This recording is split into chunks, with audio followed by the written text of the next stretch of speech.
the department assumes normal operations. In lieu of public comment, during board meetings, members of the public may submit written comments to the board via email address posted on today's meeting notice. All other meeting procedures will be adhered to board adopted procedures to the extent practicable. A recording of this meeting is being made and will be available to the public at a later date. This software application allows for a maximum of 100 people to view and interact at a time. We apologize in advance for any unforeseeable difficulties and ask for your patience as we navigate unprecedented conditions. To ensure we have a smooth meeting today, everyone's microphones, including board members' microphones, will be automatically muted. If a board member or a member of the administration has a question or would like to make a comment, I ask that you please raise your hand and wait until I recognize you before unmuting your microphones and speaking. Before we move to the first item on the agenda, does any board member have any question? I see none. So I am going to continue. Right. Hi, Don. Do you have any questions? I don't think we do. We're going to continue right along. Oh, Don, do you have a question?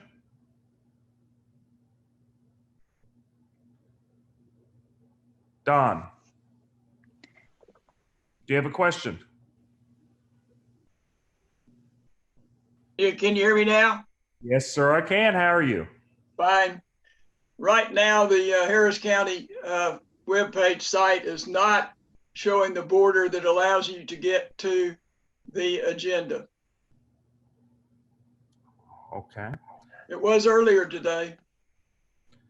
I'm hoping that our webmaster fixes that. Do you have any question? Do you have any other questions? No.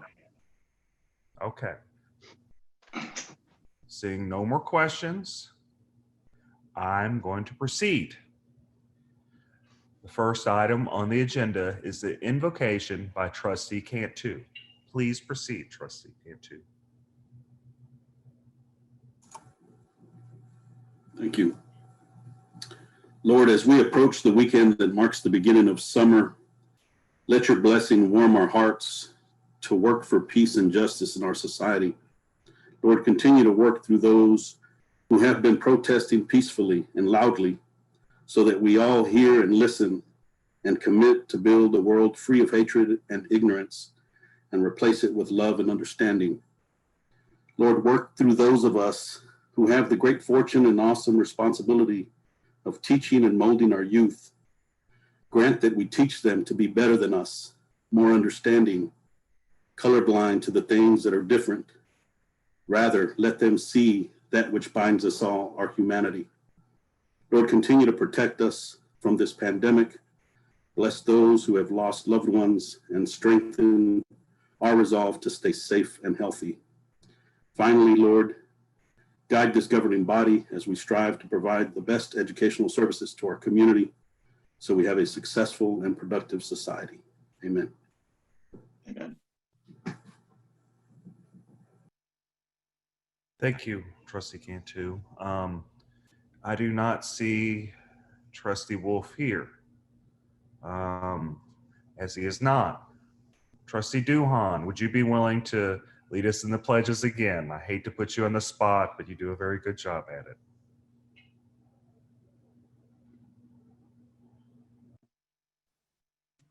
it. I pledge allegiance to the flag of the United States of America and to the republic for which it stands, one nation, under God, indivisible, with liberty and justice for all.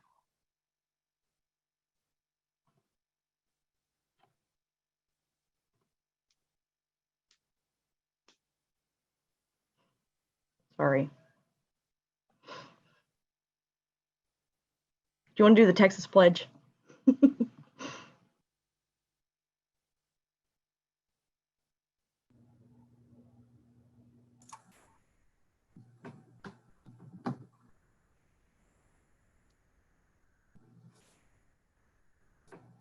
I'll start.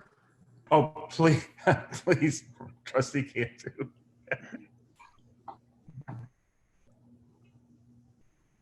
Go.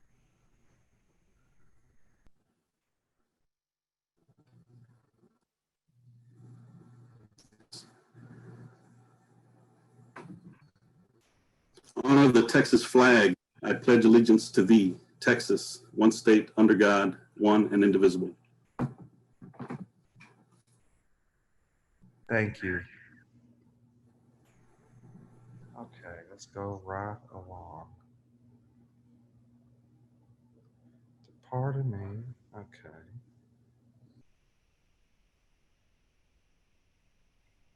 I'm sorry. I'm going to pull back up my screen. I lost my screen. Okay. So we did that. Okay. Do we have any public comment? I've been told by Ms. Scout about that. No public comment today. Okay. Well, let's go to reports and presentations.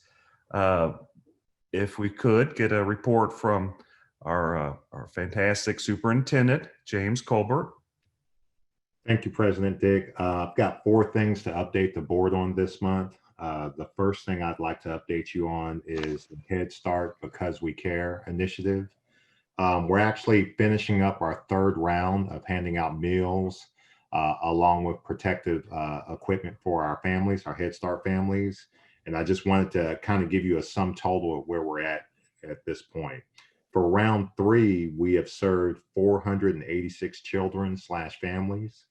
9,720 meals have been distributed, but we've also included 486 PPI safety kits provided to families, which is hand sanitizers, gloves, and masks.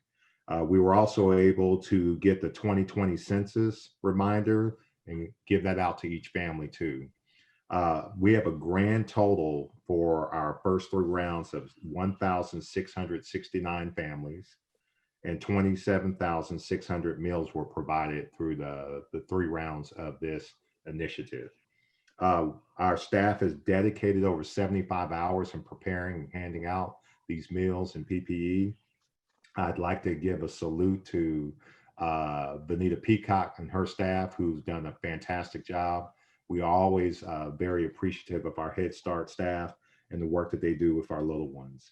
At this point in time, we're going to be bringing a closure to this initiative right now, and if necessary, we can reactivate it later. But we think that our families are in good hands right now, but if there's a need, we can also address that later. A final note is, up to this point, we have spent $62,685.89 in preparing all those meals for our staff. And so, as you know, our board approved for us to spend well over that. So we do have some headroom in that if we want to come back to that later. We'll see what the employment trends end up looking like and ultimately the effects that has on our families. Number 2, we're in the budget season right now. Dr. Amesqua and I have been working diligently, more so Dr. Amesqua than me. This year's budget will be intricate. Probably the more challenging one that I've done in my 5 years at Harris County Department of Education. But I think we're finally ready to put together a workshop for the board and do our first budget workshop, which will be tentatively scheduled for next week, June 25th, around 10 a.m. There'll be more information forthcoming with that. You know, it's ironic. I was telling Dr. Amesqua today that this is probably one of the more intricate budgets that we've put together in my time here as superintendent. And unfortunately, we're going to have to do it via Zoom, which is not typically how we go about business when we do these budget workshops. Typically, it's like a little playground. Dr. Amesqua brings out toys and Lego and everything else for everybody to play with while we do the budget process. And so he's going to be challenged this year in doing that, but I have a feeling he's going to be fairly creative to find some way other than just a pen and a paper to present that. So we'll be looking at that sometime next week. The third topic is I'm going to be reaching out to you, Mr. Sumners, pretty soon here to put together a feasibility planning meeting. I want to present to the Feasibility Committee an initiative to look at addressing our facilities using some of our money and fund balance. I have called this task Operation Facelift. There's a number of facilities that needed to be addressed for some time, and have been spending quite a bit of time in trying to get that together. It's been delayed several months because of COVID-19, but I think we're ready to be able to get that moving forward. And I would like for that to, coincide with our budget process as we move forward throughout the summer. And finally, the fourth thing that I want to update you on is Harris County Department of Ed is now in the process of preparing to spin up to open our doors back up at the administration building. We're looking at doing a soft opening July 6th, which will have shift work. We will have a group of people who will come in Monday, Wednesday, and work remotely Tuesday, Thursday, Friday. A separate group of people will come in Tuesday, Thursday, and work remotely Monday, Wednesday, Friday.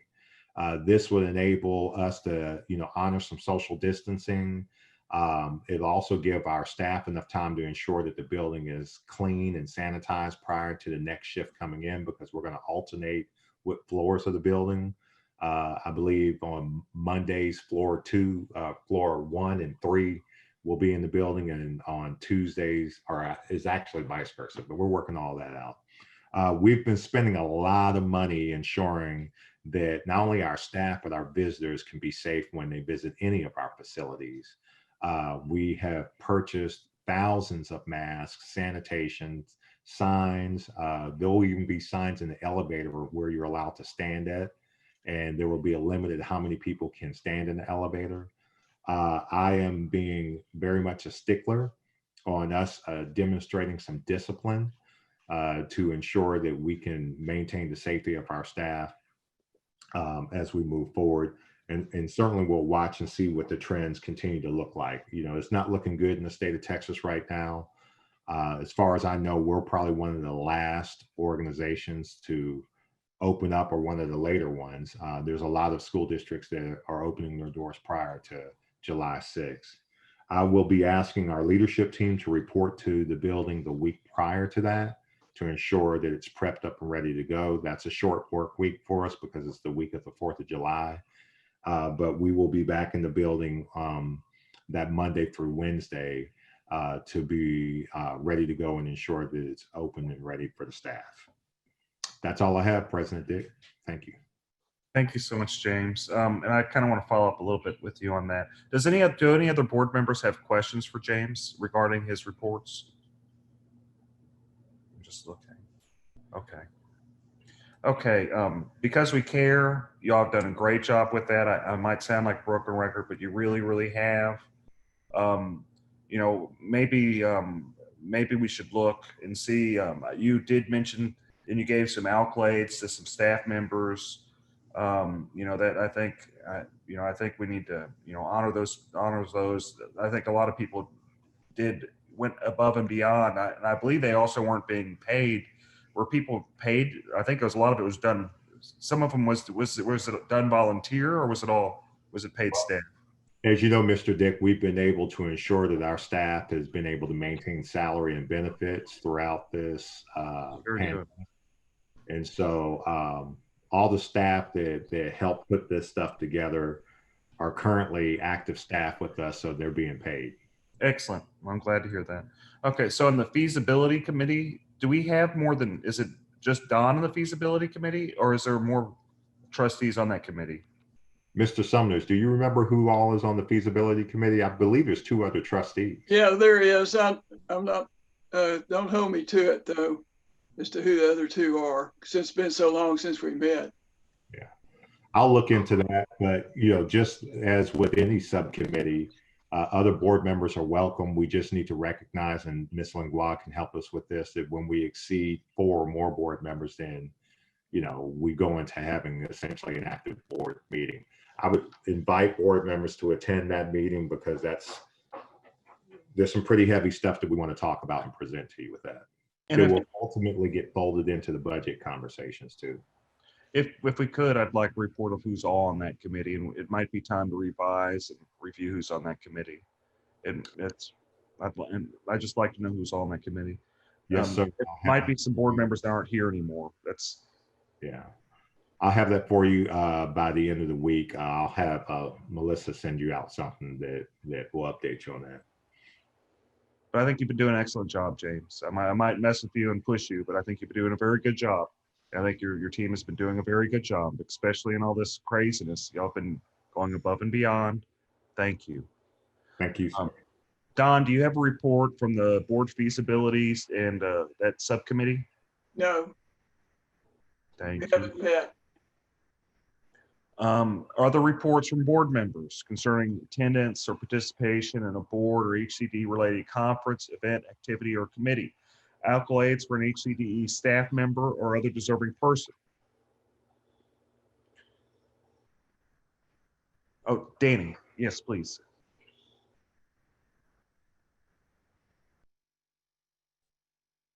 Okay, I want to make sure I wasn't muted. So this is just a time, and first of all, last year we actually met on Juneteenth, and I forgot all about it until after the meeting. So upcoming, we are approaching Juneteenth, for those who are not familiar, which is a state holiday, which is where the news of the Emancipation Proclamation reached Galveston, and it was 2 years after, and it was actually, somebody recently pointed out, it was actually after Lincoln had already been assassinated, but it reached the shores of Galveston and let people know that the slavery had ended. And to bring this up because of the current climate going on, a lot of unrest. Thankfully, Houston hasn't been as bad, but there's been a lot of discourse and a lot of going on. And the point I bring that up to say that since Hcde sits in we talked about this a little bit at the policy meeting, but since Hcde sits at a has a very unique role, and I want to kind of, we started having discussions with Superintendent Culver, but I want to kind of put some of the leadership on notice that we do want to see how we can help in some of these regards. The discussion is going on about, the use of our police in schools is one. How do we interact? Disciplinary decisions, how maybe race affects a lot of these things. A lot of these conversations are coming up, and I think that HCDE has the capacity, and like our research department and our safe and secure schools. How do we secure and make sure the schools are safe? If people are talking about adjusting the police budget, what are some of the things that HCDE is doing that can be changed, and maybe what are some of the things that we're doing that we can actually pass on to some of the HISD and some of the other school districts around the area.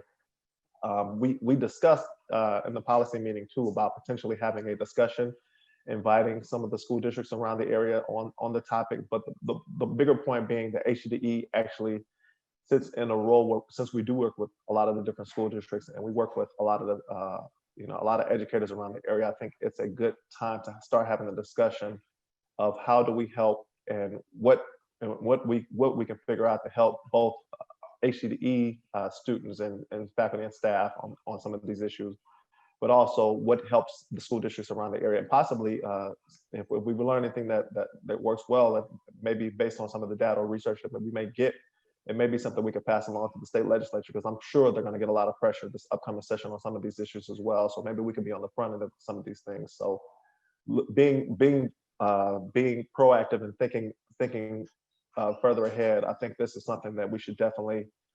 It's the beginning of a good discussion of how do we address some of these issues, and how do we as a department come into, how do we help, and how do we actually think through these issues, and if we come up with these solutions, how do we make sure that we actually pass these things on to the community? So these are some of the things I want to put on some of the people, some of the people like Dr. Mays. I know he's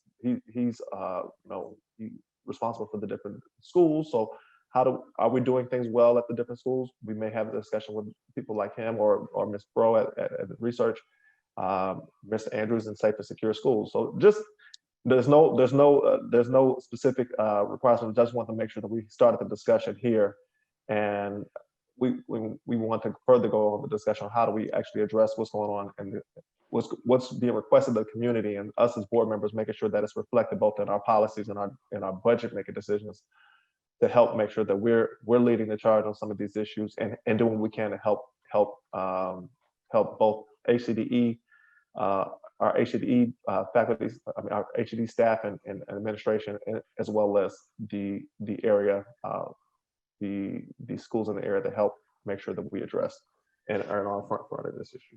So I think I've rambled enough. Thank you, Danny. Thank you. Any other accolades or anything like that anymore? But thank you. So we're going to move on. And that's very insightful. Monthly finance reports. Dr. Jesus Amezcua. Could you lead us with that? Good afternoon. Can you hear my voice? Yes. Good afternoon. Okay. I'm going to share my screen so that you can see the financial highlights. Are you able to see the screen with the PowerPoint? Okay, awesome. So this is one of two presentations of the financial highlights as of May 31st, 2020. We continue to be at 98, almost 99%, everything done electronically.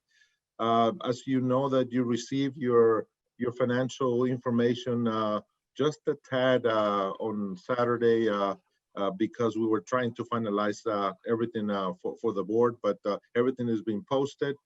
So we'll have the budget amendment report and the financial highlights all posted on our website. The balance sheet as of May 31st, we have assets of $44,787,523. We have liabilities as of May 31st of $2,128,475, and fund equity of $42,136,758. Notice there that as of May, we have more revenues than expenditures as of May, which is $10,044,643, which will be utilized for the rest of the fiscal period, as we don't get as much of our revenue on the latter months. We get most of them early in the year. So our fund balance, we have the $32,092,070. We have a number of allocations and restrictions and committed and assigned on our books, and we have $10,044,643 that is in excess of revenues over resources. Again, those will be used during the rest of the fiscal period. Our financial ratios, as of May 31st, we have a percentage of fund balance to general expenditure ratio, 54%, a little bit better than we were a year ago at the same time. Working capital ratio holding up at 42 million, assets minus current assets minus current liabilities. Our unassigned fund balance ratio, we're at 48% versus 42% of a year ago. And our debt to income ratio continues to be a low of 6%, lower than even a year ago as we start reducing our debt. Our tax revenue to total revenue ratio, we're at 30% versus 29% a year ago. And on the indirect cost ratio, we've gotten a little bit more of indirect costs from federal government because of our grants, 3% versus 2% from a year ago. Our revenue growth indicator, we are at fee. It constitutes 25% of our revenue comes from fee for services versus 22% from a year ago.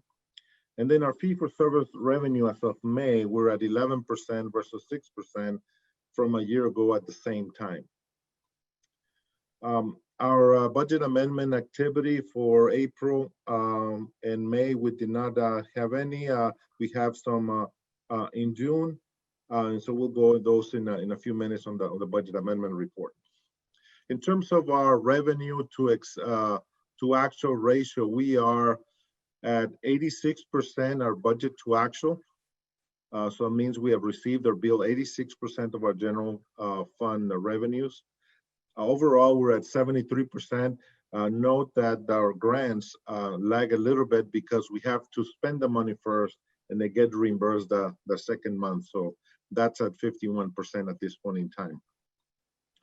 Our budget revenues and amendments, we are at 108 million in revenues and appropriations of 124.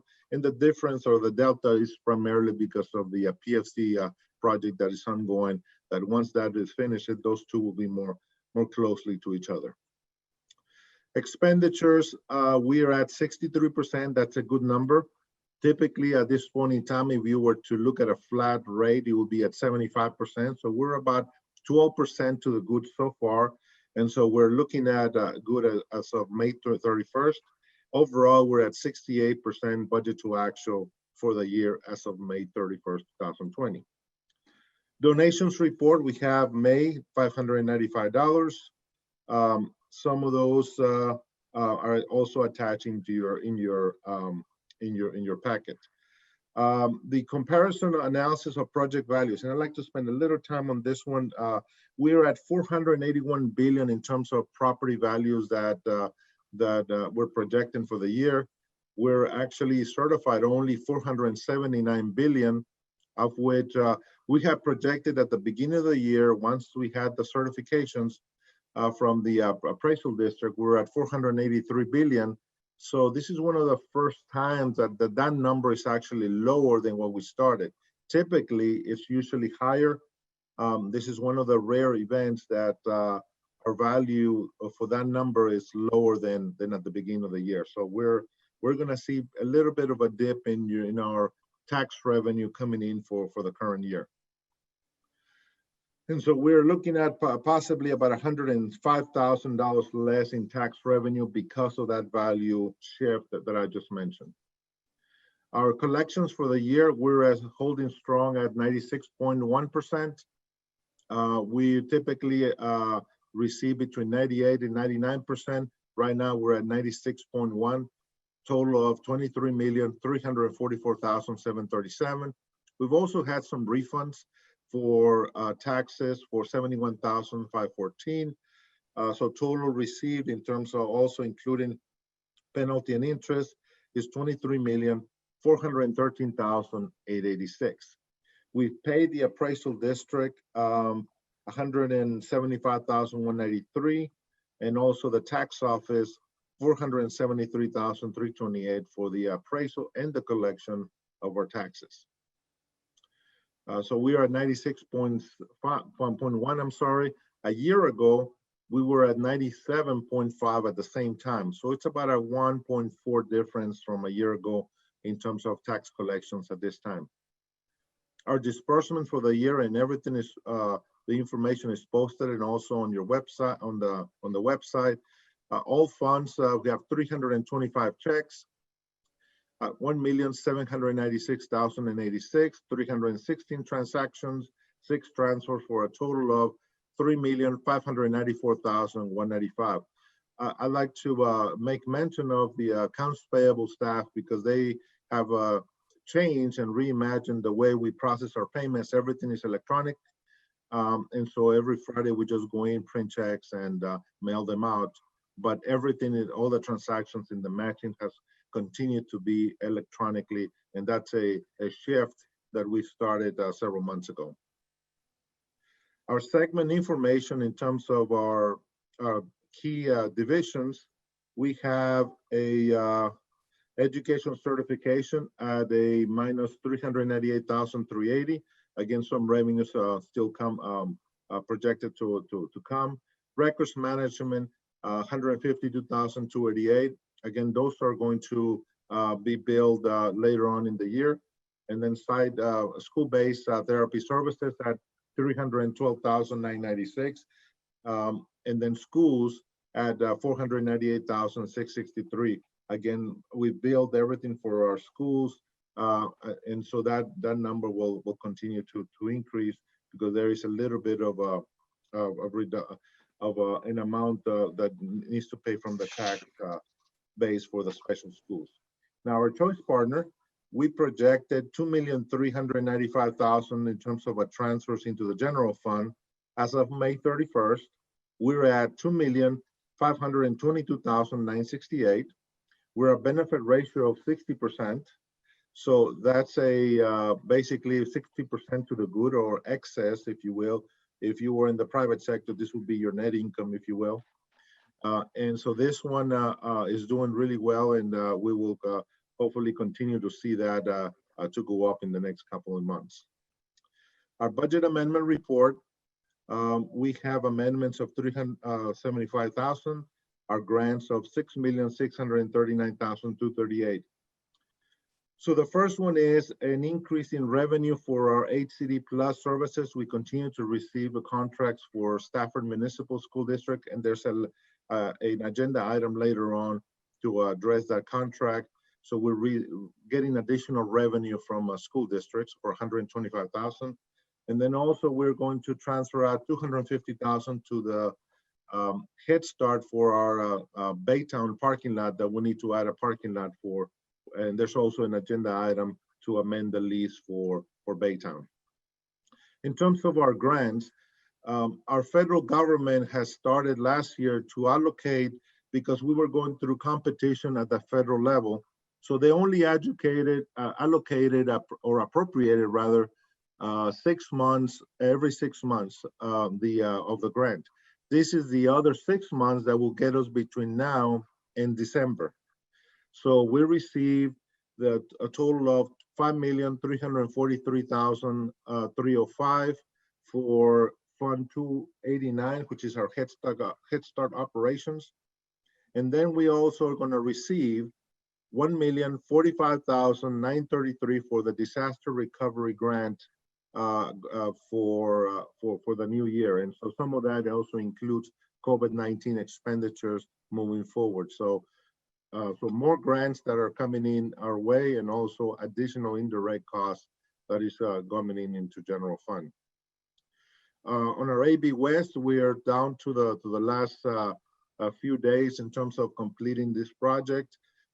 Later on in the month, we would like to have a PFC meeting so that we can complete this project and issue the retainage on this project. Let me get to, we are at a spend $11,719,098 in this project year to date, out of which we also have been earning $484,000 in interest earnings. Now, remember when I mentioned to you that we were going to have some arbitrage, and we're going to have to pay the IRS some money back because our interest rate was higher. Well, now it's the opposite. We're earning low, so that may reduce the amount that we actually pay the IRS because there is less money to keep. So we'll actually reduce that number down as we will move forward. We have a retainage payable of roughly let me see the number, $437,285. And so before we release that retainage, we have to accept the project.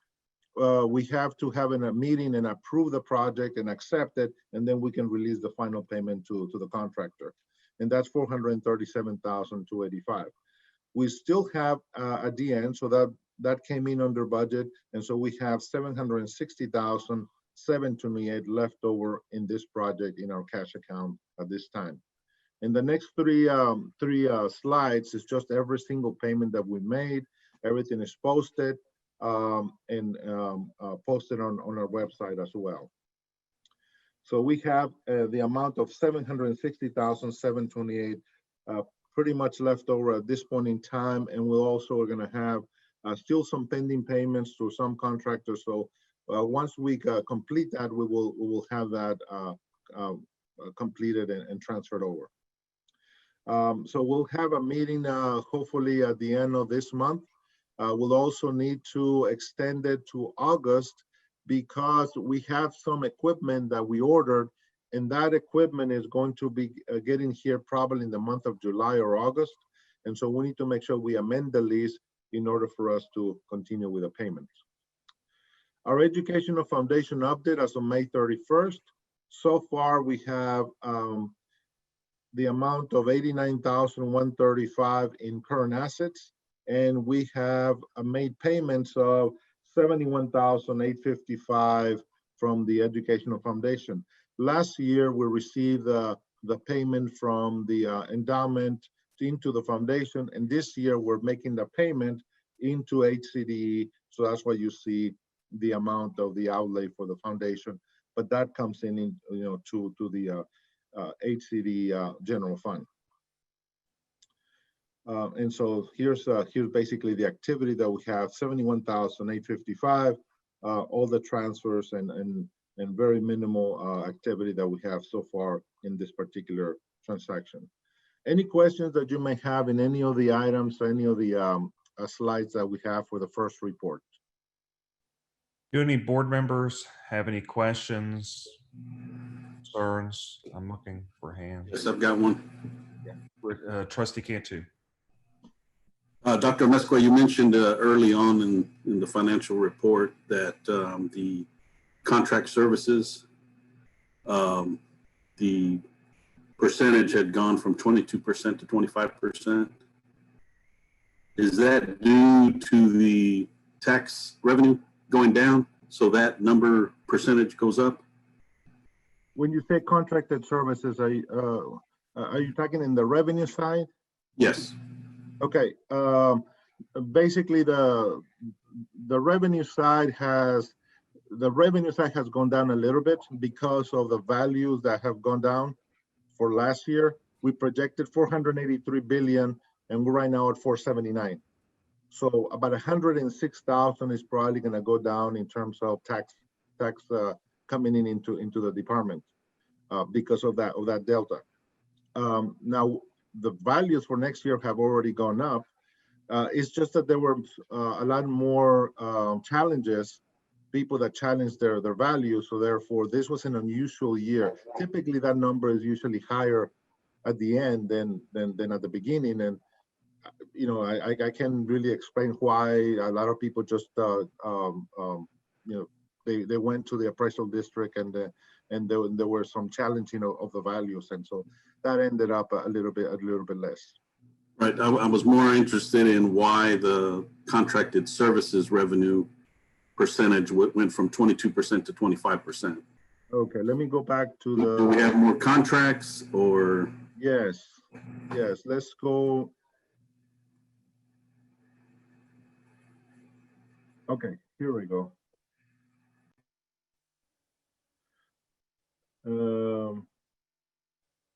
Okay, revenue growth indicator in terms from 22 to 25, the fees, we have more contracts that are coming in terms of from a year ago, how much as a percentage of the total revenue, we have more contracts than in the past.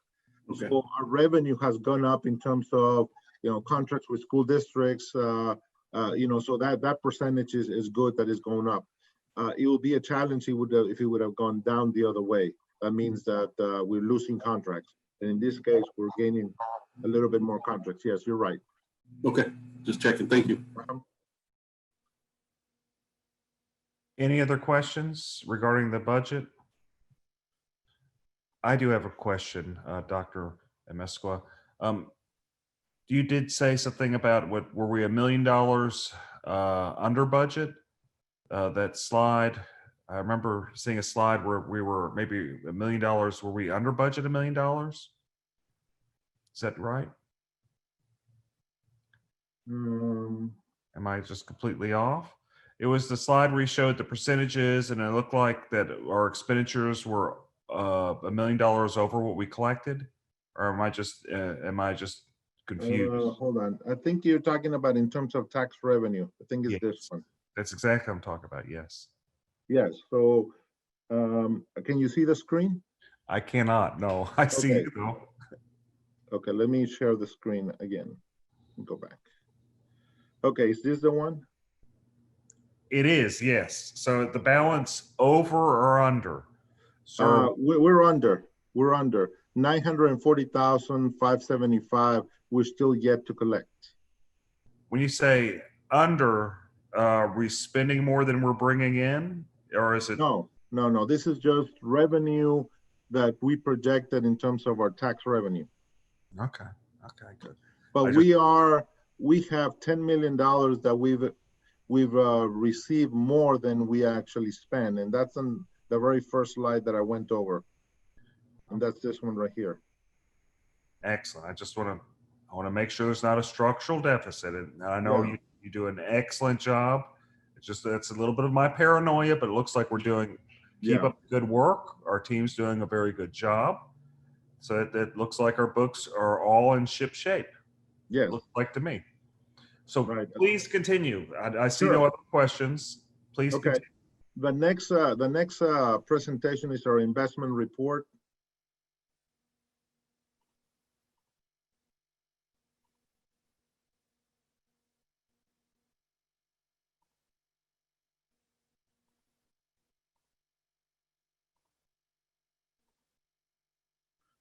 Okay, so this is our investment report. Let me make sure that can you see the investment report on your screen? Okay, so as of May 31st, again, everything is posted on our website.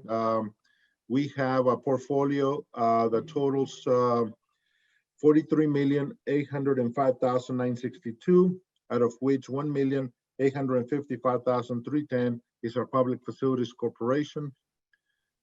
Pretty much all of our funds are in the different funds. So as you can see, we've allocated to different pools: Lone Star, Tex Pool, Techstar, and Texas Glass, and Chase.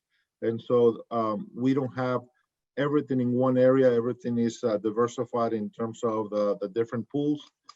Right now, the pools are showing very, very little interest rate, and so there's no incentive to go out and extend our maturity, because all that would give us is create more risk for the department. So we're leaving everything in 30 days so that we have, as rates change, hopefully upward, then we'll ride that curve upward.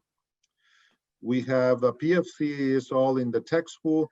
And so that's also winding down. And so we have still 1,855,310. A change from a year ago, we're at 7,751,447 less than a year ago. And that basically is the difference of what we spent so far with the PFC project, which is our AB West project, which is 15% less than a year ago. Everything that we have so far in our investment is overnight, so we can always bring in the cash into our bank.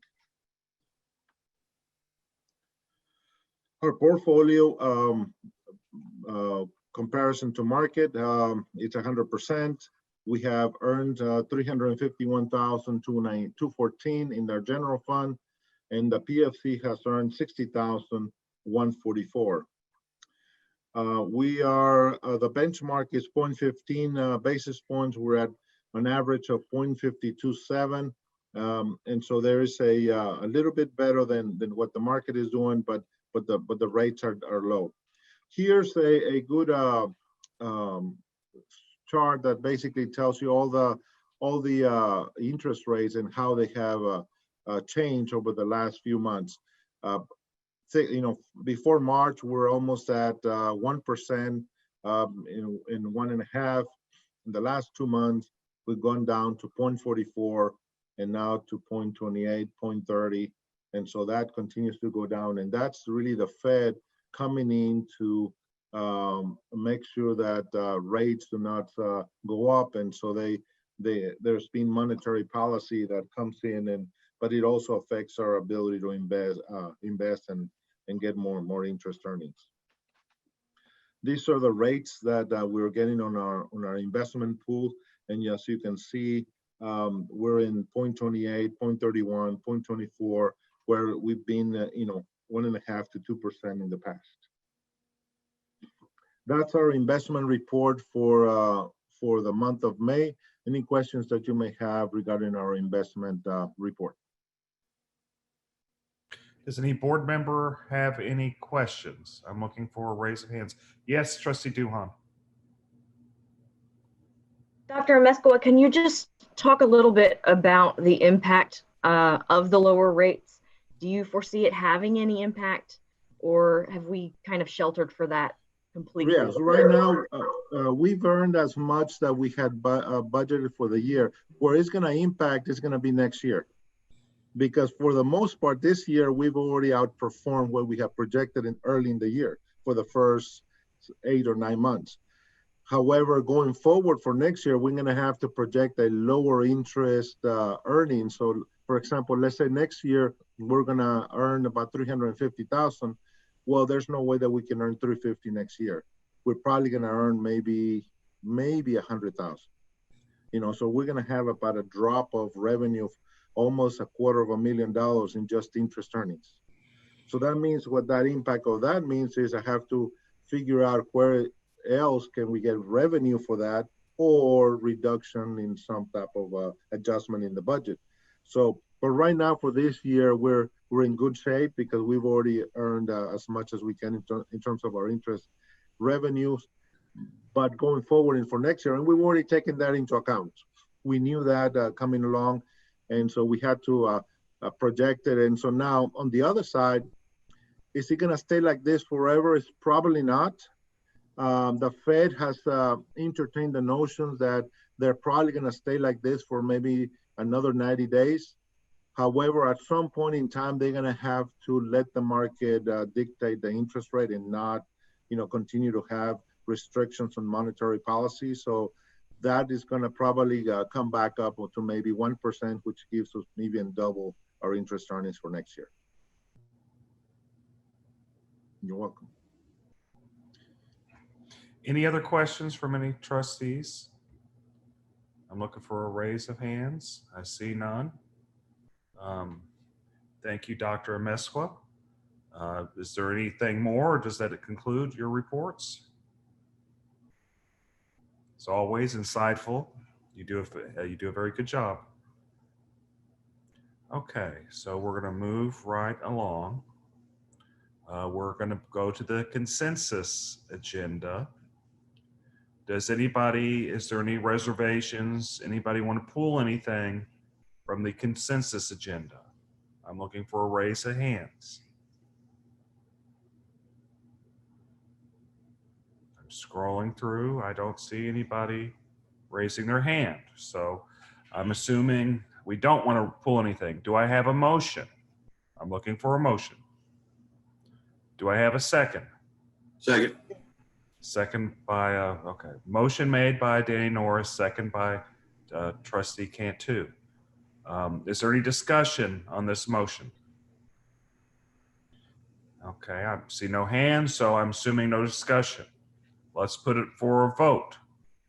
Sarah? Trustee Dick, Yes. Trustee Norris, Yes.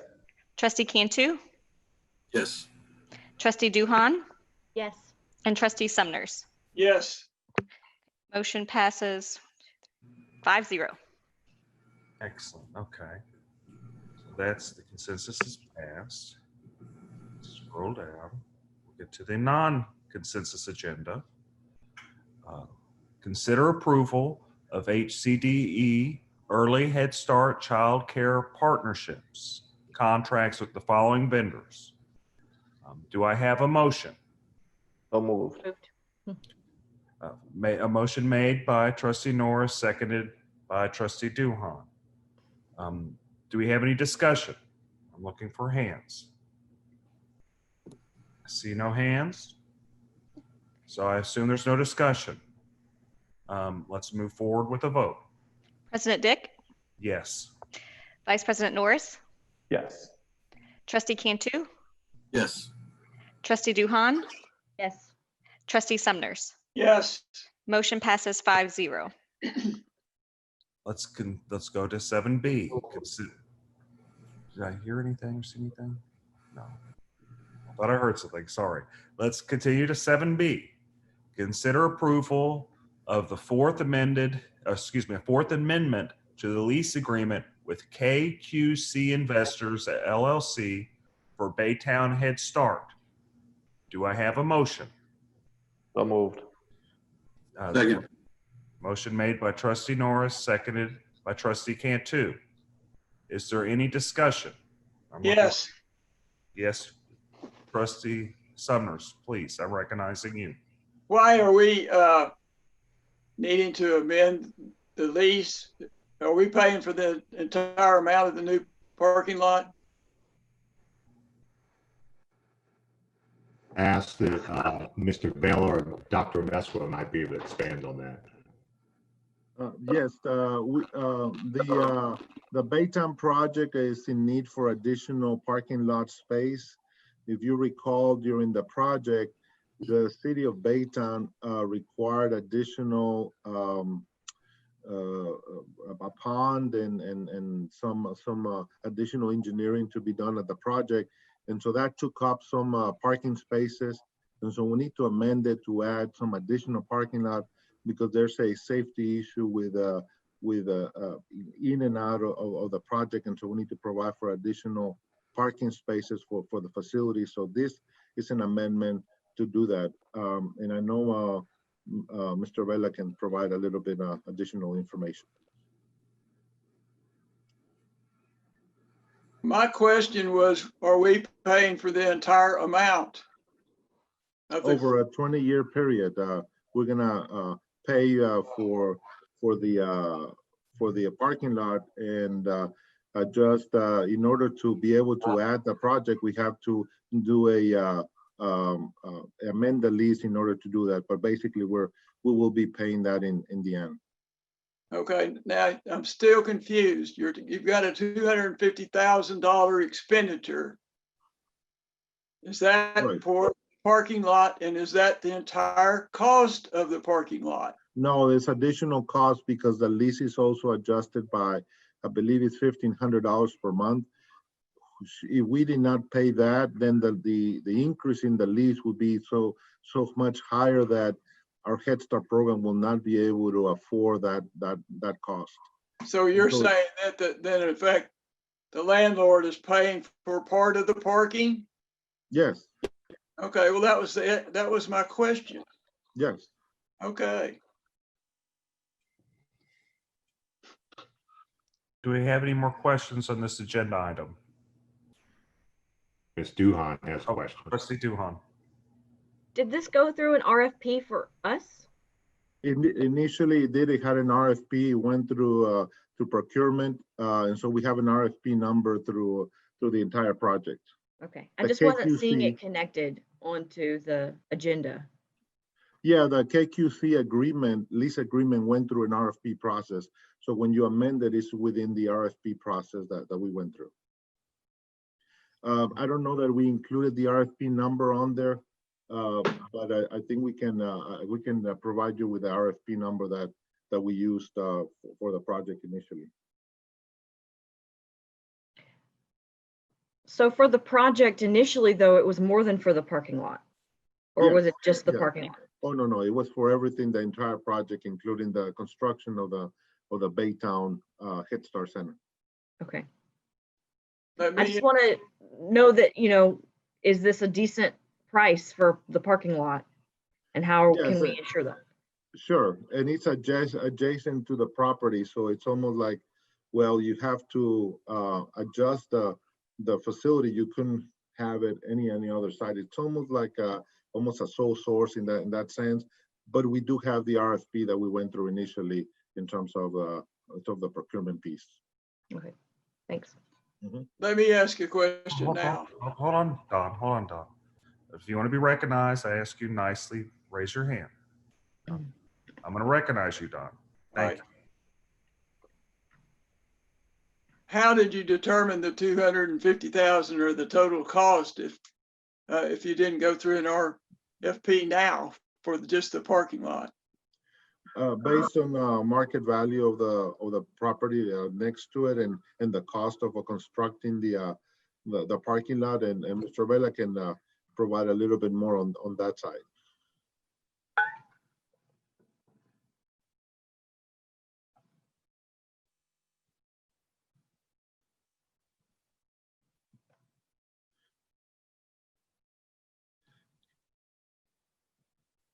We can't hear you, Rich.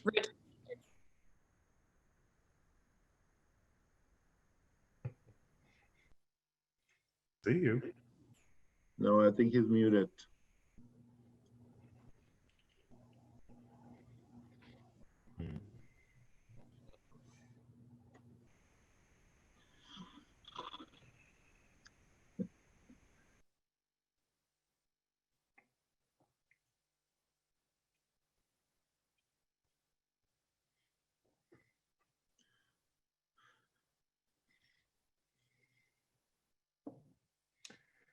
Rich, why don't you call Danielle Clark on your cell phone, and then maybe we When can you come back. call in, Well, if necessary, maybe we could take if this is going to be, if we're having problems, maybe we could take a 5-minute break.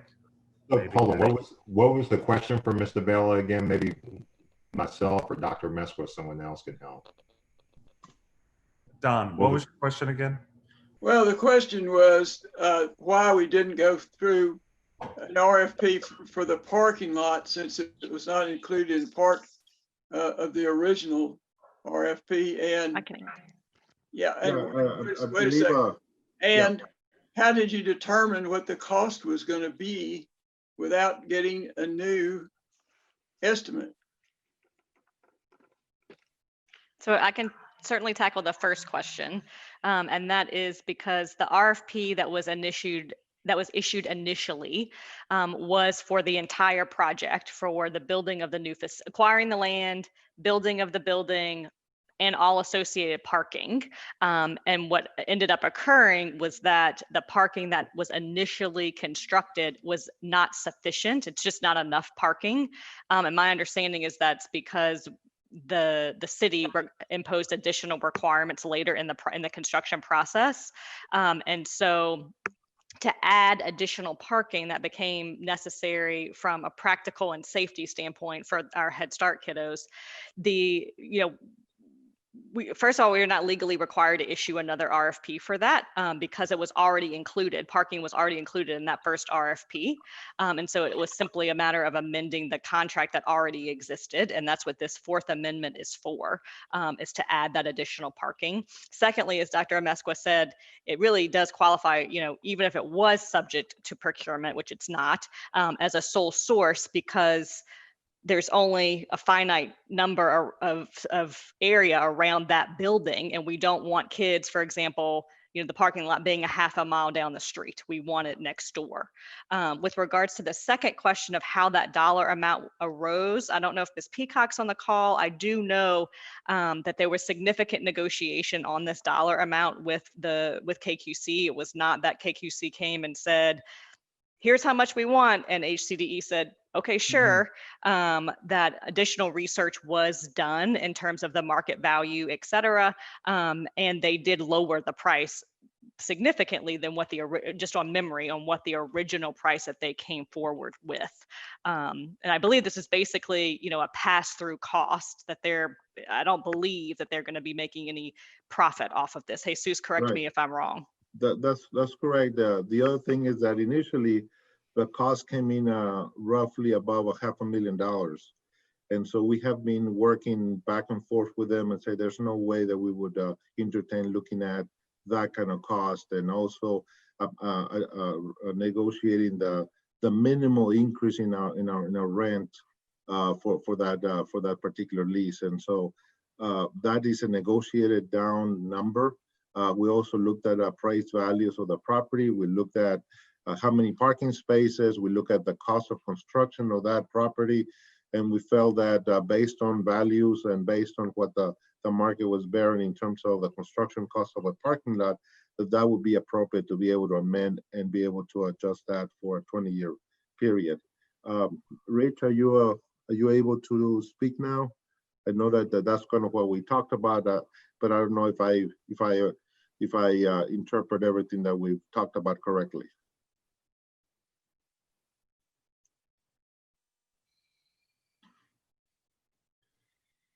Yeah, I think he's saying yes. So everything that we've said, so we'll signal's okay, right?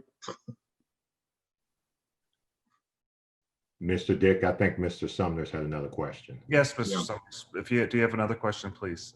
Not another question. I just wanted to say we finally got to the answer of the original question. Thank you.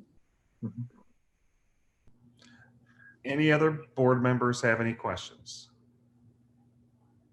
I don't see any hands. I'm looking. So seeing no more questions, I think we put it for a vote. President Dick? I'm voting yes. Vice President Norris? Yes, unmuted. Trustee Cantu? Yes. Trustee Duhan, back just in time. Yes. And Trustee Sumners? Yes. Motion passes 5-0. 7C, approval of private sale under tax code section 34.05 of HCAD number 034-082-062-0028. Do I have a motion? So moved. Second. Trustee Norris made the motion. Trustee Cantu seconded it. Do we have any discussion? Looking for any raises of hands? Seeing none. Let's put this for a vote. President Dick, Yes. Vice President Norris, Yes. Trustee Cantu, Yes. Trustee Duhan, Yes. Trustee Sumners. Yes. Motion passes 5-0. 7B, consider approval of consulting and training services with Avondale LLC, job number 20/022YR in an amount not to exceed $100,000. Do I have a motion? So moved. Trustee Norris made the motion. Do I have Second. seconded by Don Sumners? Is there any discussion on this? Trustee Duhan. The contract says for $13,500 plus expenses. Why are we making this for $100,000 and what is it for?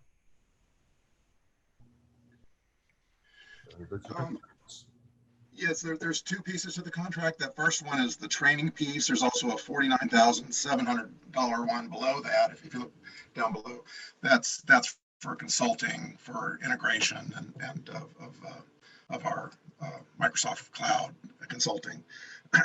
So that brings it up to $63,200. The other difference is those are both. It's one training engagement, and that's time for consulting. The difference there is if we needed some more time or additional training engagements from them, that's for the $100,000 figure came from.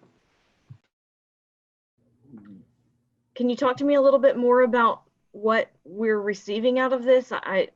Reading it Sure. is a little. Yeah, it's confusing.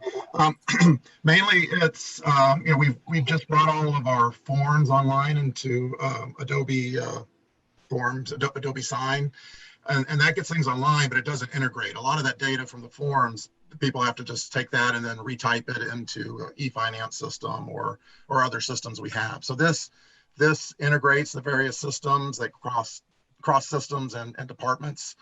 Such like onboarding. If you onboard people, it crosses all sorts of divisions and all sorts of systems. And so this is helping the divisions map out their processes and then implement that.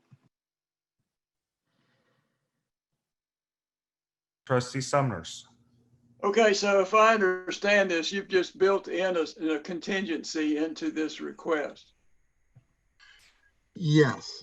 There was one more piece that made it a little closer to 100 that ended up we couldn't get from them. So it was closer to 100 originally, but yes, that is correct. Okay. Would you suffer any hardship? And I don't see any more hands, so I was going to ask a question. That's okay. Would you suffer any hardship if we reduce the number down to the actual amount that you were seeking to spend and took out the contingency part? No, that would be perfectly fine. Okay. What's the exact dollar figure you're seeking to spend? $63,200. $63,200. Okay, so I just want to make sure that there's not going to be any hardship or any difficulty with us reducing it to the exact amount you're going to spend. Yes, I don't think so. We're so close to the end of this fiscal year, and then we'll be doing more planning for next fiscal year. So yeah, I believe we're fine there. Okay, Trustee Duhan. So it's a new system to help you be able to integrate between the different departments, the information. What did you do previously for this?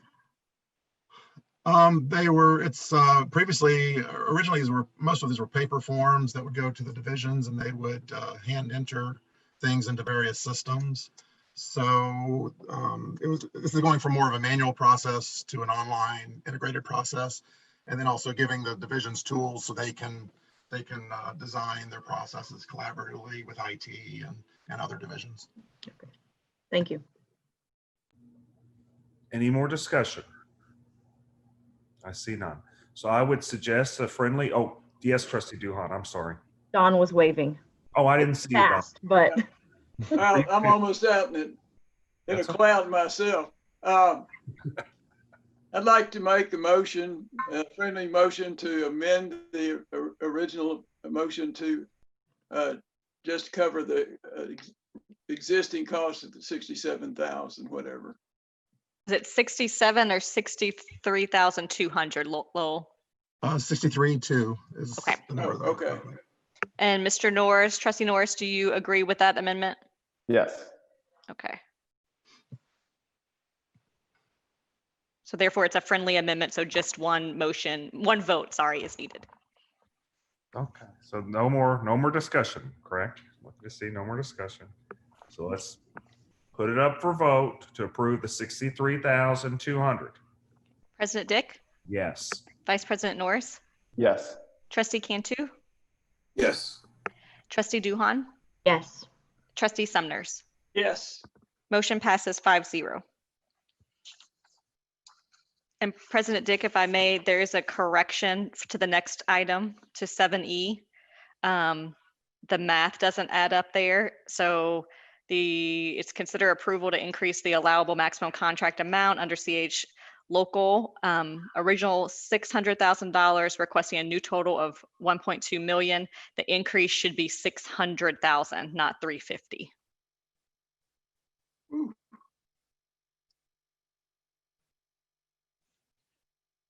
Okay. Okay, excellent.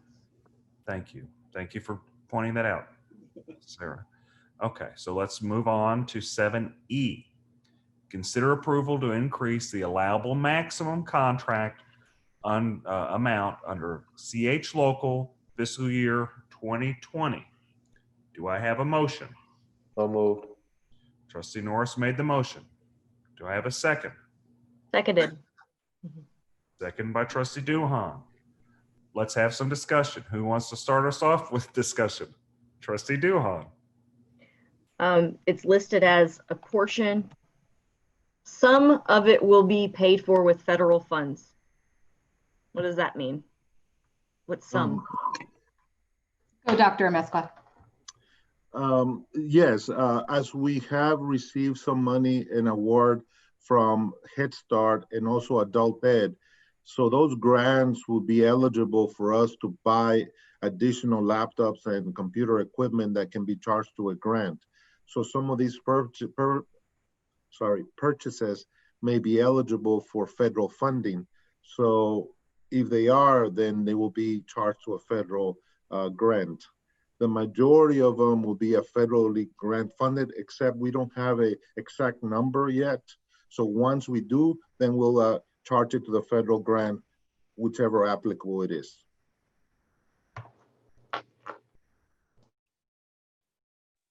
Any more discussion? Don, please. Yes. Okay, somebody explain to me how we managed to get through an agenda item with that big of discrepancy and not it be caught, and what when you have that much of an increase, we already had quite an expenditure. What are we actually getting for all this money? These are for, go ahead. Well, first, I'd like to say that when we initially went over the agenda review 2 weeks ago, that number was 900, I believe 950. And then after some discussion with Mr. Parker, who met with Dr. Mays, and knowing the implication towards our campuses and our Head Starts, we decided to add on the additional $350,000 or whatever it is. I didn't feel comfortable with locking in exactly how much we need to spend on technology, not knowing what school's going to look like beginning of next year. I would hate for us to buy $500,000 worth of laptops, iPads, Chromebooks, whatever, and then we end up starting school full blown and everybody's back on campuses, and then we have a closet filled with technology that we bought thinking that we would need it for remote teaching and ultimately didn't need it. By approving this item, it allows us the ability to be able to be a little bit more agile once the school year starts, and we can purchase as needed. To Dr. Amesqua's point, our goal is to get the federal government to pay for as much of this as possible. But any of y'all who've worked with the federal government before knows how long it takes to get them to pay for anything. And so I don't know if it'll come in the form of reimbursement or not. But certainly there were, to Mr. Sumner's question, there was a typo, not really a typo, it was an oversight that when we adjusted the overall number to 1.2 million, we did not adjust what the actual increase was supposed to be, which was an additional 600,000. Dr. Amesqua, is there anything you want to add, or Ms. Clark? No, that's pretty much it. Just an oversight on our part that we needed to also change the increase as well. But this is just to get us ready in case we do have to make that large purchase and then allocate it to the federal grant or the division that requests it. And just to answer Mr. Sumner's, these are laptops, printers, cables, scanners, cases for staff to use from home during COVID-19. And we have distributed the majority of them already. So they're being under the original. So this is just the precaution to move forward in the event we need to purchase more. Also, there's a back order on ordering. So when you place an order today, you're going to get it in about a month and a half. And so if you're not ready to order, without having to have those purchases approved, then basically everything will have to move up about a month to 2 months later on before you can get the equipment. So just additional information that you may have. So any more questions that I can answer? Me. Trustee Summers, please continue. So what you're saying, we've already contracted for a lot of this, and we're not getting it. No, we have not. What Danielle said is not right. No, we have contracted for some of it already, but not all of it. The majority of the 350,000 is not. You mean the 350, the extra amount? Right. You mean 600,000 though? Yeah, the 600,000. I'm sorry. Yeah. Okay. Yeah. So we're back to nuts. It sounds like another contingency authorization that we're asking for more money than we're actually going to spend, just in case we need to spend it later. Yes. Yes, exactly. So what you're asking us to do with these is to give you an open-ended request. Now, what I'm asking is for the board to give the administration the opportunity to be able to react swiftly and quickly to the ever-changing landscape of not only public education, but also the entire state of Texas. And sometimes decisions can't move at the speed of a board meeting. We need the ability to make decisions and not have to wait for a board meeting and then wait another month to get the equipment, especially when we're thinking about educating children. So yeah, we're absolutely asking for some contingency and some leeway. But certainly I can assure the board that we're not going to spend any more than we need to. In fact, I'm looking for ways to spend less. Okay, well, what you had said earlier, James, is that you didn't want to buy stuff that you may not need, and then you turn around and you're saying you want us to authorize more money for something that you may need. So I'm sorry, I misspoke. What I'm wanting is I don't want to buy stuff we don't need, but in the event that we need to get it, I need to be able to give the people approval to order it and not have to wait for another board meeting to do it. And in order to do that, I need to have headroom because I know it's going to exceed $50,000, which is beyond my approval rate, to be able to do that. So I just need the board to support us and being able to have the freedom to order more equipment if necessary, not to exceed. Don, do you have any more? Trustee Duhon. going back to some of it being funded by federal funds, we're going to be relying on our grants department to write up the information of getting that covered? Because I mean, I find them to be reliable in the past. So what's that going to be dependent on is the question. Dr. Amesco. Yes, we've already received notice that we're getting awarded $1 million for Head Start for COVID-19, which basically covers all the expenditures for technology for Head Start. We've also received notice that Adult Ed is going to be allowed to charge to the grant for COVID-19 expenditures dealing with technology. When we typically purchase about $600,000 a year in technology. This last, when COVID-19 happened, we had to order approximately 300,000. Danielle, correct me if I'm wrong. Those are the orders that the board gave the superintendent the authority to go out and order and get what was needed in order to address COVID-19. So about half of that has been ordered and has been received, the majority of that, and about 90% of that is going to be charged to either Head Start or Adult Ed. The 350,000 difference, or 300,000, it is basically, that's the contingency only at this time. So about 300,000 would be roughly 300 to 350 for special schools if that was necessary, and that would be what would be any contingency, if you wanted to call it, for special schools only. Now, if Head Start or Adult Ed comes back and say, oh, by the way, I need more technology because I have more students, then yeah, we would have to order more, but then we might have to come back to the board to be able to do that as well.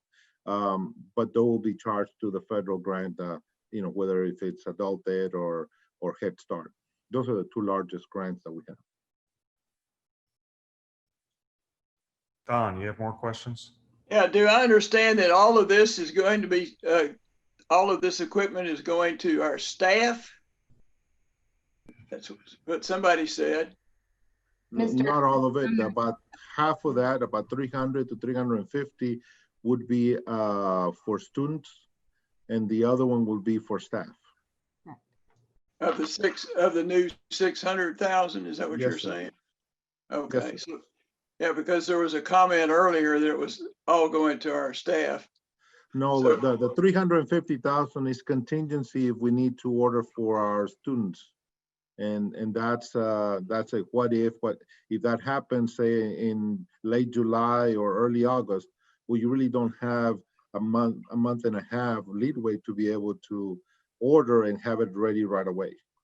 So, that's just to give us the ability, the department to be ready for any contingency. So are we planning on giving PCs to our Head Start kids if they're not in class? Is that what the deal is? And it's primarily for special school students, not Head Start. Schools, not Head Start. The Head Start is for staff. The technology is for the teachers, teacher aides, and those folks in the classroom. It's my understanding that a very significant portion of the Head Start students do not have internet or computers at home. Right. If there is a need down the road, we might have to come back because those are larger. There's over 1,000 students there in Head Start, so that would be even a larger piece if that were to be the case. All right. 4 and under though, so maybe Right. not requiring computers. Yeah, but there would be probably a tablet, maybe a tablet or some type of a different type of technology. Any more trustees with questions? I do have a few. I'm torn on this, but I do have a lot of faith in our organization. So if we can, let's clear this up a little bit. This is for computers, technology. What I'm assuming is that we've noticed a big spike in COVID numbers, and we have apprehension towards potentials for maybe second waves and dealing with the upcoming school year. That's what I'm thinking. Am I right? Am I wrong in that? Well, but the other piece that we haven't talked about is a lot of the school districts are going to a hybrid model where they're either going to let students learn from school or learn from home. And all the school districts are doing something different. And so we have to service over 25 school districts, and we have to have the ability to be able to adapt to whatever a Hcde ISD, a Cy-Fair ISD, a Houston ISD does. So we're going to need the ability to purchase more technology if we need it. Why couldn't we call a special board meeting? And that's what I'm wondering if we, why does it have to be such a big amount? And I want to be clear, I'm a big advocate for the department, but why couldn't we call a special board meeting? Because it is a significant, bigger in its contingency fee. It's not contingency fee, it's contingent. Convince me why we don't need a special board meeting. So President Dick, this isn't much different than the Because We Care thing that we did. The board approved with the Head Start program that we were going to allocate easily into the six figures. I believe it was $250,000 or $300,000 for Because We Care to be able to buy stuff that we didn't know how much we were going to buy. We didn't know how much it was going to cost. We didn't know how many meals we were going to be able to get. And ultimately we serviced, thousands and thousands of meals and only used $62,000. We didn't even come close to using half of it, nor do we intend to. And so that same method would apply to something like this, that even though the board is approving it, it's not my desire or this administration's desire to even come close to getting to that amount. I understand y'all being cautious and wanting to be careful not to give too much money and allocate to something that we may not end up using. But Head Start is no different. We've got over $100,000 left from what the board allocated us to spend on meals, and we may never even touch it. You make an excellent point. But again, my question is, and I'll get to both of you in a minute. If you don't mind, I have a couple questions. Why can't we call a special board meeting? And you made an excellent point that we gave you authority before, and you've shown us that we're wise in giving you authority. Mm-hmm. But why couldn't we? What hardship is there with the department not to have a special board meeting? There's none. I mean, we could do that if necessary. Certainly, if we see $50,000, we could call an emergency board meeting, but we wouldn't be able to. Sorry, not an emergency. Just not an emergency. A call, then you'd have to get a quorum together as well. What would the difficulty be? How long would it take, and what would the difficulty be? Convince me that we could do it through a special board meeting. Yeah, we could do that. How much notice do we need to provide, Sarah, for a special board meeting? 72 hours, the same as a regular board meeting. So 3 days. You asked how much? 72 hours.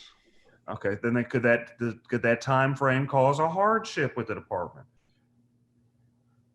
I would say yes, but hardships come in levels and complexities. I mean, 72 hours up front could be a week later when we get stuff, just because of how long it takes to order equipment. But not a deal breaker. We could do that if needed. I'm sure, there wouldn't be such an urgency that we need stuff right this second or anything like that. But we could call a special board meeting if that's what the board prefers. I'm just feeling it out. But so it would cause a time delay with a special board meeting. Yes. It also would be a kind of a hardship on the board by causing a special board meeting to some extent, when we could be doing other more productive things. And considering that we have given y'all authority with larger sums before, and you've shown you can handle that, and you've spent wisely, that's the thing to keep into consideration. I have other questions. I saw Trustee Summers and Trustee Duhon. We'll start with Trustee Summers. Okay, James. Yes, sir. When you got the authorization to spend the money for the meals, you had a plan that actually showed the cost, the number of meals you were planning on serving, and the total cost of that program. It wasn't open-ended. You had in effect a budget. And I think what actually happened is that we spent less because we were actually incapable of delivering that number of meals because of restrictions on being able to find the products and distribute the things. So I don't think that's your example is analogous to this situation. And I think that really a special board meeting with 72 hours and only requiring 5 members is no real burden on the department.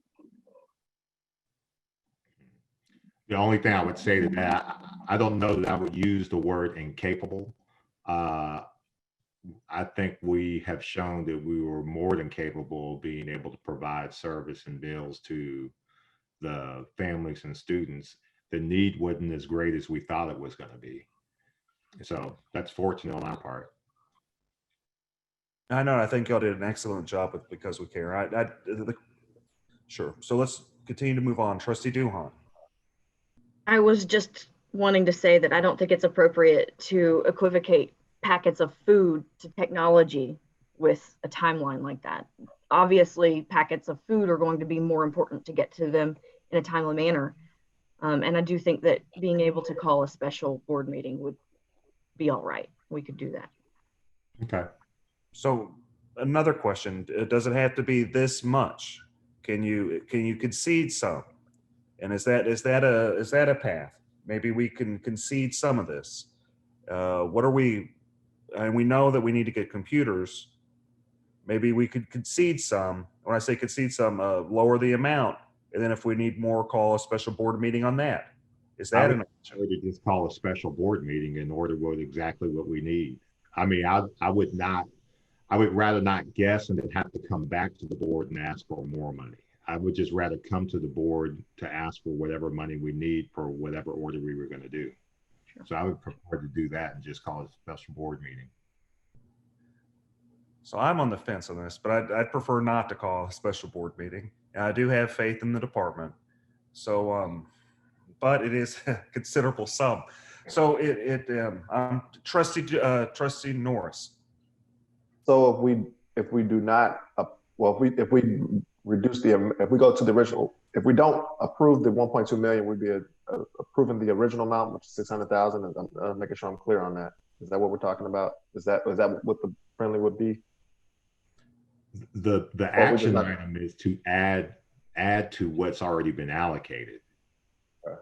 You can correct me if I'm wrong, Sarah, but the action item as written is to increase the ceiling on what has already been allocated. Okay. Yeah, this is purely a product of local policy. The purchase has already been procured. CDWG's on a co-op contract.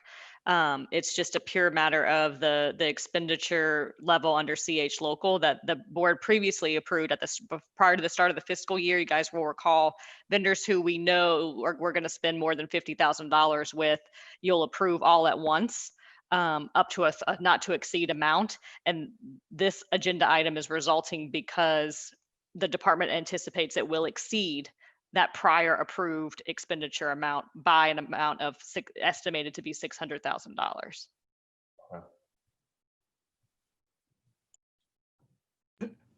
Yes, Trustee Summers.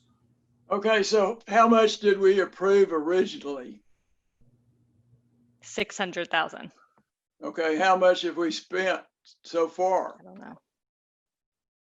Hey, Susan, you know? He's on the cell phone. Oh. Yeah, I don't know the answer to that. Hello. Yes, I've seen the number. It's almost 600. It's below 600,000, but it was almost. So there is an amount that we would need to get us to the end of the year. So just be aware that there's the original request of 950 is what we're thinking to get us to the end of the year. The additional 250 is for the student laptops. So there is a need for today, even if there's a special meeting. Thank you. That's actually helpful. That's helpful. So to your point, Mr. Dick, is he's essentially saying we need at minimum 950 today, and the other 250 was for the students, which I guess could be pending a special board meeting if necessary. That is helpful. And I'd like to say just to the trustees, I did not think that, I know this is a big dollar amount, but I didn't think it was going to be this contentious. And certainly we go above and beyond to try to give you as much information as possible. But I would have prepared even more so had I known that this was, I can never tell what's going to be a hot topic in our board meetings. I never would have guessed it. So I'm certainly not trying to sell the board snake oil here and pull a fast one on you. I just want to be able to have the ability to respond quickly once school starts. So we can do whatever the board it feels comfortable with, but listening to Lowell, we certainly 950 is something I think that's needed urgently now, and the 250 was for students. You helped convince me that the urgency helps. Now I understand that we'd have to, at the minimum, do 950, and I have faith that y'all will wisely allocate the rest. I have faith in that. Any other people have any questions? Trustee Cantu. Yes, if we do approve an additional amount on this and purchases are made, doesn't the administration still bring that back to us as for ratification? Sarah? Not normally, no, sir, because you're approving to spend up to this dollar amount, whatever that maximum not to exceed amount is. And as Lowell stated, this is before you right now because you approved up to 600 and they're already almost there. And so to purchase anything more, that today is that board approval for that. Okay. But does it get reported to us in the financial report on a monthly In the basis? financial report, I believe it does, right, Jesus? Every month we have to report cumulative purchases by vendor, and so we provide you a cumulative report for each of all those purchases. So you will see one for CDW. The 600,000. This is a reasonable request, even though it's a big amount. It's a very large organization, and because of the pandemic, everything is switching over to Zoom and online, and I think we need to give the administration this flexibility, and I think they have shown us that they are responsible, and as long as we get a monthly report on what's being spent, and I think they've got the message that's been made very clear that we are concerned about the spending, and but I think this is a reasonable request.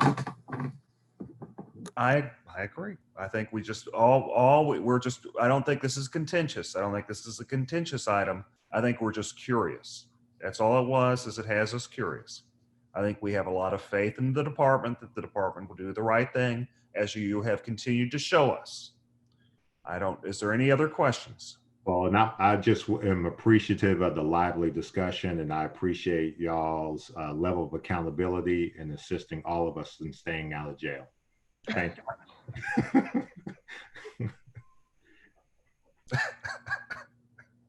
What's the please, Dr. Mescla, were you just joking? No, sorry.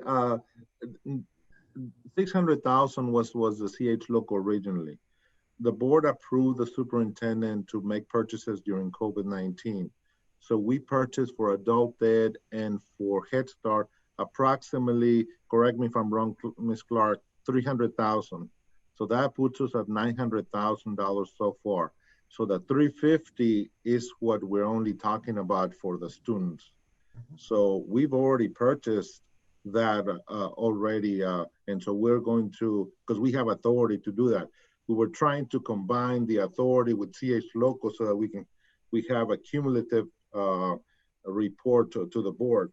The 350 is the one that is additional beyond the scope that we have right now. So, but the 900,000 is something that we would have authority, but we would like to have that under CH Local as well, and written as well.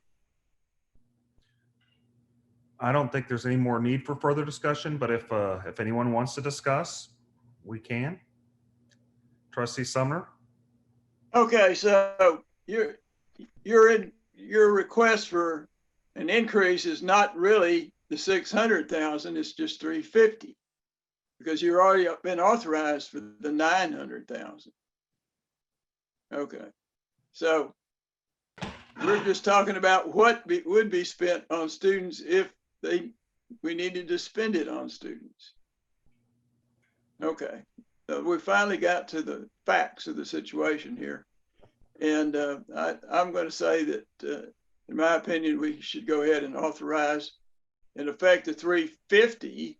We don't need to have an agenda item for 600 or whatever, because that's already authorized.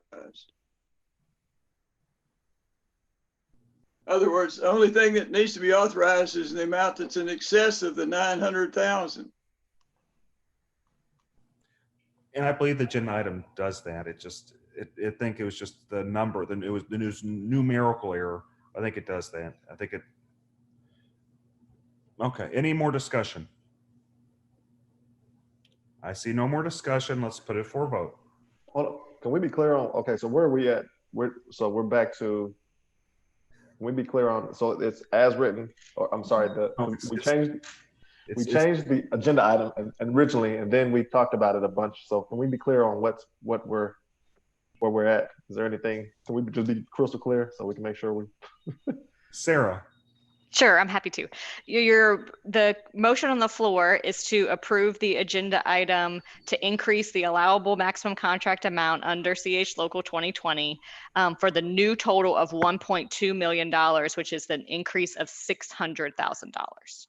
That's what the motion is right now. Okay. Making sure I'm clear. Okay, Okay. So yes, Trustee Summers. okay. Sarah, the way you're reading that is we're not taking into account the amount that was authorized under the COVID-19. So we'd be adding this onto what was already authorized. Don't we have a duplicate authorization here?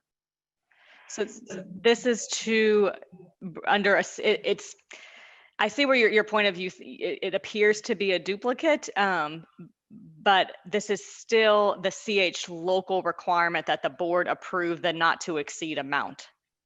Right, is that right, Jesus? Yeah. Okay, including the amount that's was authorized under COVID-19. Correct, that's my understanding.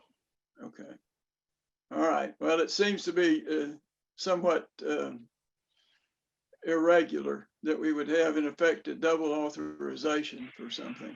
We're in irregular times and the emergency purchase resolution was broad and did give Mr. Colbert authority to make certain purchases.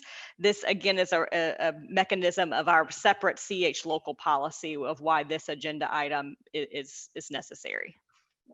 Okay. Okay. No more discussion. Say no more discussion. Let's put it for a vote. President Dick. Yes. Vice President Norris. Yes. Trustee Cantu. Yes. Trustee Duhan. Yes. Trustee Sumners. Yes. Motion passes 5-0. Would it be possible to take maybe a 10-minute break? I'd like to take a bio break. If not, if that's okay, I can't dart out. President Dick, I can tell you I don't have an executive session, so we've got just a few items left. We can be done in probably less than 10 minutes. So Danny. Of course, I thought that was the last item too when we spent 40 minutes. Danny, if you wouldn't mind, I'd like to take a break and you hold down the fort. Is that okay? Can we do that? Sure. Okay, I'll be right back. Right.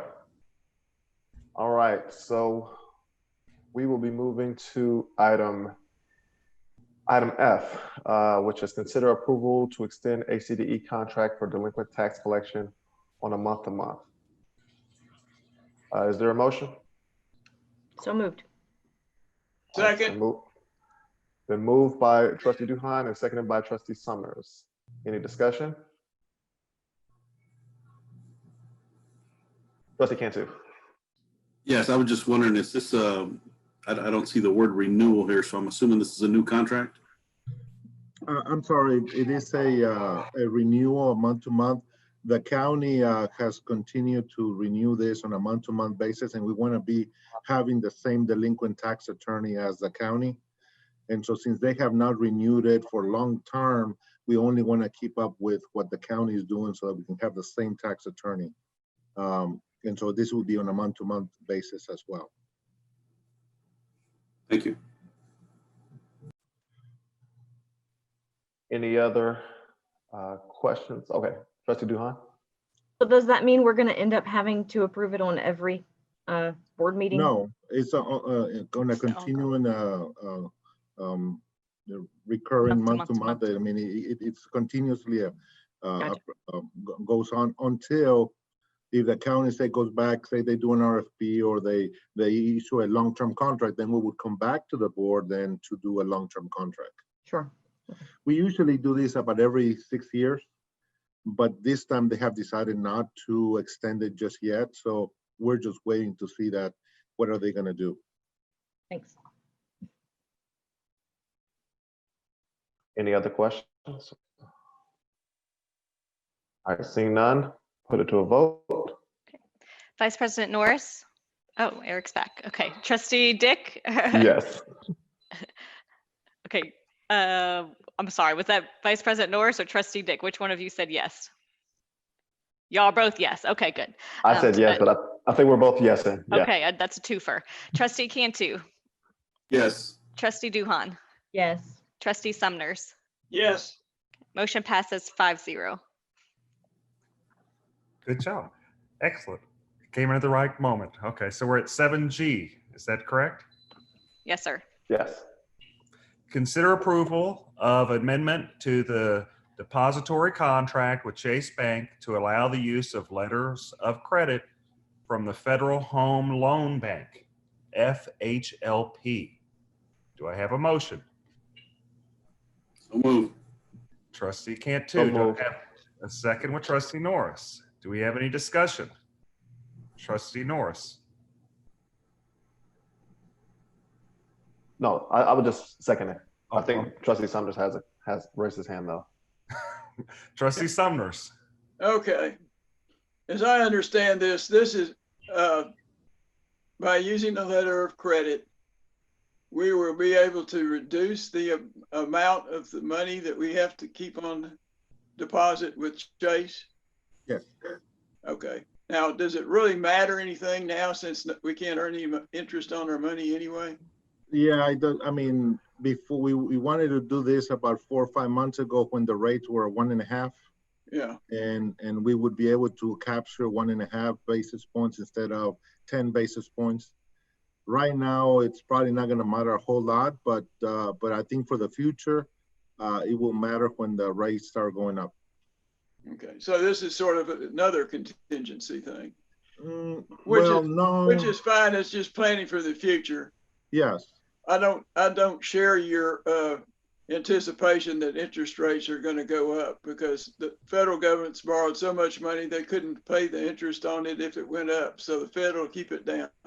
Yeah, well, right now they're doing that, and it almost behooves them to keep it down so they don't pay a lot of interest, on the treasuries. Exactly. So, yeah, it's not going to go back like 2 or 3%, like right away. You're talking about a year, maybe 2 years from now, but at least we'll be ready to take advantage of that. You're very optimistic. I don't see it going up in our lifetime. No, not that much, but hopefully at least to 1% or 2% respectable level. I never thought that it was going to be that low, and I actually broke my anticipation this last time again. So you're right. Is there any more discussion? Seeing none, let's put it for a vote. President Dick? Yes. Vice President Norris? Yes. Trustee Cantu? Yes. Trustee Duhan? Yes. And Trustee Sumners? Yes. Motion passes 5-0. You're at G. Consider approval of amendment to the depository contract. Oh, no, we did G. I got off. Okay. H, do we need to do anything with H? Yes, sir. This is the second reading and final approval of those revised policies. And so this will require a motion, second, and a vote. Is it H that has the vote or is it I that has the vote? Both. Okay, both. Excellent. Okay, do I have a motion for H? Oh, excuse me, I need to read it. Second, consider second reading and approval of the following revised local policies. Do I have a motion? So moved. Trustee Second. Norris made the motion. Trustee Cantu seconded it. Is there any discussion? Seeing no discussion, let's put it for a vote. President Dick, Yes. Vice President Norris, Yes. Trustee Cantu, Yes. Trustee Duhan, Yes. Trustee Sumners. No, Motion passes 4-1 with Trustee Sumners voting nay. Second, consideration and approval to delete policies CRB local and DAC local. Do I have a motion? So moved. So moved. Trustee Second. Duhan and seconded by Trustee Norris. Is there any discussion? I see no hands up. I'm assuming no discussion. Let's put it for a vote. Trustee Dick, Yes. Trustee Norris, Yes. Trustee Cantu, Yes. Trustee Duhan, Yes. Trustee Sumners. no, Motion passes 4-1 with Trustee Sumners voting nay. Okay. J, consider election of president and vice president of HCD Board of Trustees. We'll need a motion.